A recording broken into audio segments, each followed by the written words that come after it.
Hello, everybody. Hello, everybody. Sego Aguego, Paulette Young-Jutz, and John Bolenbaugh, Ramwayats. I'm Paulette, and this is John Bolenbaugh, a whistleblower, a very important person in the fight against pipelines, and the fight really in educating about pipelines. So we're in Ashland, Wisconsin, and John is here to talk to. There's many opportunities for those of you who live in the North Woods. He'll be at the Big Water. He'll be at the Ashland. Oh, he'll be at Good Time at the Ashland Council. Red Cliff. Where won't you be? I'm just going everywhere. Yeah. So I just want to talk to you about the work that you're doing and what is the main message that you want to give to people and to communities like this who have been fighting themselves about the pipelines. What's your key message? Well, I've been fighting Enbridge a while. There was an oil spill, the largest one in the country, in my backyard, basically, right down the river where me and my family lived. And it poisoned, it killed 40 miles of fish. And I was watching a cover-up. I just couldn't believe it. They were putting rocks over the oil, then they would put this, an inch worth of dirt, and then they would put this canvas over the top of the oil, and it would actually, the grass seed would grow through, and you couldn't tell that the oil was underneath of it. But I knew it, and I felt guilty about that. And the money wasn't worth it. So I turned them in, and I got fired the next day. I started taking reporters out with me, and as a result, they had to re-dig up the entire creek, which is 2 miles long, 5 foot deep, 40 foot wide. They had to re-dredge the river, 30 some miles of river, and it costed them approximately $600 million.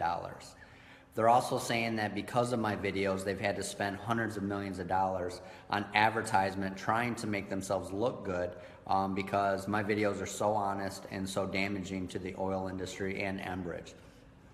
All these pipelines leak on a daily basis. It doesn't matter if it's old or new. They all leak. 5 gallons here, 10 gallons here. All these new pipelines are for foreign export, almost all of them. They'll say they're domestic, but they only have a little bit of that oil that actually goes to domestic cars. Everything else is for foreign. China bought most of it. China's got to get it to China. They have to refine it. It's too toxic to refine in Canada, so they send it to us. We could literally shut down 50% of our pipelines tomorrow, and we still would have enough oil and gas to heat our homes and drive our cars. So it's just a commodity. It's about money. They don't care about you. They don't care about me. They don't care about the environment. And they don't care about the sick people. We have 7 kids with leukemia in our local high school. Those are just the ones I know about. And we have dozens and dozens of people that are super sick, COPD, cancer. It's bad. And so I'm just trying to do something about it. And all I am doing is just exposing what they have done. And the people that I interview, it's their words. It's not me saying it, it's them saying it. Now, what I can say personally is my kidney is not functioning properly. My daughter was born with a deformity. My dog had seizures and got a tumor and died. My cat got a tumor and died. My uncle died. He had one leg cut off from a blood disorder. Right after that, he had the second leg cut off, and then he died right afterwards. That's just my family. That's not counting all the hundreds of families that were poisoned in my community.